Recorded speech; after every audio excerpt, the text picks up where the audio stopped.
E aí, meu povo, tudo bem com vocês? Essa é mais uma videoaula do nosso curso de Anatomia e Fisiologia Humana aqui do canal. Você que ainda não é inscrito ainda, se inscreve, ativa o sininho para ficar por dentro de todas as novidades. Bom, o tema da nossa videoaula de hoje é transporte através da membrana plasmática. Mas antes de começar a nossa videoaula, você que ainda não assistiu a videoaula da membrana plasmática que eu fiz, eu recomendo que você pause esse vídeo agora, assista essa videoaula que estará aqui no card aqui do vídeo. Após assistir essa videoaula, volte aqui e acompanhe essa videoaula. Para você que já assistiu, então toca a vinheta.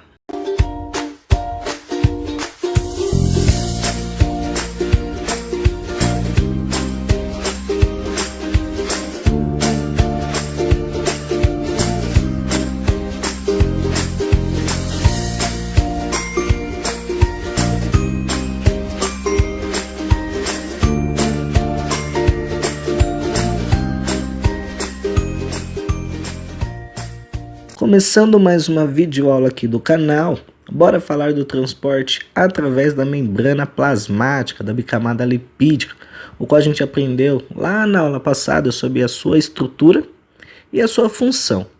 E a gente viu também que uma das suas principais funções é a permeabilidade seletiva, ou seja, é a célula em si selecionar tudo que irá entrar e sair dela, como algumas substâncias que entrarão na célula, fundamentais para permitir algumas reações metabólicas aconteçam. E outras substâncias, a própria célula irá produzir a substância e essa substância ela será ser transportada para fora dela. E temos dois processos de transporte, que é o processo passivo e o processo ativo.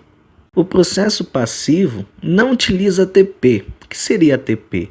Adenosina trifosfato, uma molécula de energia para transportar a substância no nosso organismo. E sim, a substância ela vai se mover a favor do seu gradiente de concentração. E com isso ela vai usar a sua própria energia, o qual chamamos de energia cinética, a famosa energia do movimento. E para ficar mais fácil de entender o movimento através do seu gradiente de concentração, bora imaginar um trem e uma estação. O interior do trem tem pouca concentração de pessoa e fora, que é na estação, tem uma alta concentração de pessoa. Então, mover através do seu gradiente de concentração seria um meio de maior concentração, que nesse caso é a estação, entrar dentro de um trem com baixa concentração de pessoa. Com isso, a pessoa não teria que usar muita energia para entrar no trem, porque tem poucas pessoas, tem baixa concentração, ou melhor dizendo, é um belo de um exemplo de transporte passivo. E o transporte ativo, Guilherme? O transporte ativo, ao contrário do passivo, ele vai utilizar o ATP, onde já falamos adenosina trifosfato, para fornecer a energia e a substância ela vai se mover contra o seu gradiente de concentração. Bora para o exemplo do trem e a estação de novo. Só que agora a estação ela tem pouca pessoa e o interior do trem está lotado. Ou seja, agora temos um meio com maior concentração, que seria o interior do trem, e o exterior, que é a estação, com baixa concentração de pessoas. Para essas pessoas elas entrarem no trem, gente, pensa comigo, elas teriam que ter muita energia, porque ela estaria entrando contra seu gradiente de concentração. É bom exemplo de um processo ativo. E também no nosso organismo, o processo ativo que temos mais comum é a bomba de sódio e potássio, que a gente vai ver um pouquinho mais para frente. Ambos dos processos passivos e ativos acontecem através da bicamada lipídica, mas temos mais um tipo de transporte que é também um transporte processo ativo, que são endocitose e exocitose. Ou seja, são sacos esféricos da membrana que trazem material para dentro e que levam material para fora. Isso também é um assunto para a gente ver numa próxima aula, ok, gente? Bora falar hoje do processo passivo, galera. Deixei informação aí no canto da tela, que é o básico do processo passivo, que vocês não podem esquecer. O processo passivo, ele ocorre por um transporte de soluto e solvente. O que é soluto e solvente mesmo, Guilherme? Eu não lembro. Vou dar um exemplo prático também de soluto e solvente, assim vocês nunca mais esquecem. O pó do suco, gente. O pó do suco é um soluto e a água é um solvente universal. Na mistura do soluto com o solvente, que seria a água, teria uma solução. Qual que é a solução? O suco, não é mesmo? Então, gente, é assim que os solutos estão no nosso corpo. Eles, como um exemplo de soluto, glicose, sódio, potássio, cloreto de sódio, enfim, todos esses solutos eles estão banhados basicamente em água. O transporte do soluto recebe o nome de difusão. E o transporte do solvente vai receber o nome, basicamente, né? Solvente água, se chama osmose. Vamos falar da difusão, que é o transporte do soluto através da bicamada lipídica. Temos dois tipos de difusão: a simples, que são os solutos que passam pela membrana plasmática, e a difusão facilitada, que são os solutos que não conseguem passar a bicamada lipídica e são transportadas através daquelas proteínas integrais que a gente tem na membrana plasmática. Como vocês podem reparar aí na imagem, a difusão simples ela passa pela membrana plasmática numa boa, e a difusão facilitada é somente pela proteína da membrana. Fácil até aqui, né, gente? Então bora continuar. Como nós acabamos de ver a difusão simples, que ela passa livre, leve e solta pela bicamada lipídica de um meio de maior concentração para o meio de menor concentração, não pode esquecer isso, gente, pelo amor de Deus.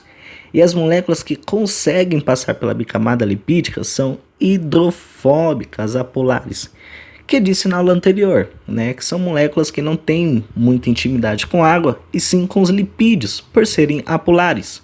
Como vocês podem reparar nessa imagem, as substâncias que são hidrofóbicas apolares são as vitaminas lipossolúveis KD, ou seja, vitamina K, vitamina A, vitamina D e vitamina E, o oxigênio, o dióxido de carbono, o nitrogênio, ácidos graxos e os esteroides em geral. E também algumas moléculas polares bem pequenas e que não são carregadas por águas, como por exemplo a ureia e alguns álcools pequenos. Ah, Guilherme, por que tem que saber de tudo isso? Porque, gente, a difusão simples ela é fundamental para a hematose que ocorre lá nos alvéolos pulmonares. Isso vocês vão aprender na nossa aula de sistema respiratório, que nada mais nada menos que a troca do dióxido de carbono com oxigênio, tá? E também, gente, ele serve também como via de absorção de alguns nutrientes. Então, olha a importância do transporte da difusão simples. Agora, a difusão facilitada é a difusão com o auxílio de uma proteína integral da membrana plasmática. Também, gente, a movimentação da substância de um meio de maior concentração para o meio de menor concentração, né? E temos dois tipos de difusão facilitada. A difusão facilitada mediada de um canal, como vocês podem olhar aí na imagem, que é a movimentação ao longo do seu gradiente de concentração através de um canal, né? Gente, a maioria dos canais da membrana são iônicos, ok? O que isso quer dizer? É que neles vão passar íons, como potássio, sódio, íons cloreto, íons cálcio. Enfim, o canal ele é considerado também, gente, controlado. Reparem, porque a proteína, gente, ela funciona como um portão, ela abre e fecha. E a segunda tipo de difusão facilitada é a difusão mediada por um carregador, que também pode ser chamado de transportador. O que acontece é que o soluto irá se ligar no carregador, né, como temos aí um exemplo da glicose, né, como vocês podem reparar na imagem. E com isso a proteína ela mudará a sua estrutura, transportando, levando o soluto para dentro da célula. É bem legal isso, né, gente? E o soluto, gente, ele só ligará no lado em que estiver uma maior concentração de soluto, ok? E para finalizarmos essa nossa videoaula, vamos falar dela, Isso, dela mesma, a famosa osmose, o qual falamos no começo da nossa videoaula, que era o transporte do solvente, né, gente? Que é basicamente o que a gente falou? Isso, a água. Só que, nesse caso, a água, ela vai de um meio de menor concentração de soluto para um meio de maior concentração de soluto. Como assim, Guilherme? Você não falou que, né, transporte passivo é de um meio de maior concentração para um meio de menor concentração? Sim, gente, mas a água, ela é um solvente. Então, tudo em nosso corpo tem um controle. Lembra lá quando a gente aprendeu da homeostasia, né? A gente tem um equilíbrio. Então, a água, ela vai para o meio de maior concentração de soluto. Para quê? Para dissolver aquela maior concentração de soluto a fim de igualar os dois lados, né? Levar para a homeostase, um equilíbrio. Como você pode ver nessa imagem, olha só. Temos dois meios aquosos, um meio hipotônico, que nós tem baixa concentração de soluto, e o meio hipertônico, né? É um meio que tem alta concentração de soluto. E a passagem da água através da membrana semipermeável do meio hipotônico para o meio hipertônico. Como acabamos de aprender, a fim de ela dissolver todo aquele soluto em alta quantidade e igualar, né? Manter um equilíbrio. Essa é a osmose.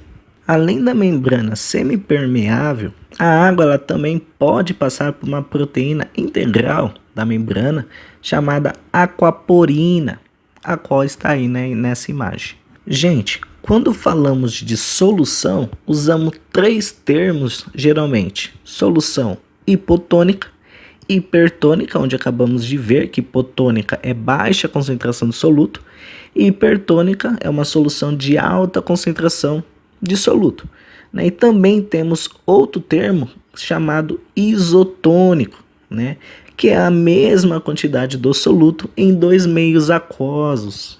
Por questão de curiosidade, e o que acabamos de aprender sobre osmose, vamos ver o que acontece quando a gente coloca um eritrócito, né, que é um glóbulo vermelho, é uma célula do nosso sangue, a uma solução hipertônico, hipotônico e isotônico. Se nós pegar nossa célula vermelha e colocar ela numa solução isotônica, um exemplo, num soro fisiológico 0,9%, a membrana ela vai permitir a entrada e a saída da água na mesma taxa, porque os dois têm a mesma quantidade de soluto, é isotônico. Ok? Então não vai acontecer absolutamente nada com a célula, né? Vai entrar e sair água, né, da mesma taxa e não vai acontecer absolutamente nada. Como você pode ver aí na imagem. Continue olhando a imagem. Ao colocarmos nossa célula em uma solução hipotônica, ou seja, uma solução que tenha menor concentração de soluto do que nosso interior da nossa célula, a nossa célula em relação àquela solução, ela é hipertônica, né? Então, como a gente aprendemos lá na osmose que a água ela vai de um meio de menor para maior concentração de soluto, então a água ela vai entrar muito, mas muito rápido na célula, porque a célula é hipertônica em relação ao seu meio externo, que é hipotônico, fazendo que a célula enche tanto, tanto, tanto, ao ponto de estourar. E quando essa célula estoura, a gente chama de hemolise. Hemo, sangue, lise, quebra da célula do sangue. E se colocarmos nossa célula numa solução hipertônica, um exemplo, num cloreto de sódio a 2%, né, a nossa célula em relação ao meio externo é hipotônica, né? Então o que irá acontecer, o que a gente já aprendeu? Irá fazer com que a água da nossa célula saia tentando, né, dissolver todo aquele soluto em alta concentração e fazendo que nossa célula ela se encolhe, ela se murcha, né, aonde a gente chama de crenação. Observem na imagem. Bom, galerinha, essa foi a nossa videoaula de transporte através da membrana plasmática e o processo passivo de hoje. Eu espero muito que vocês tenham gostado dessa videoaula e eu ter ajudado de alguma forma, né?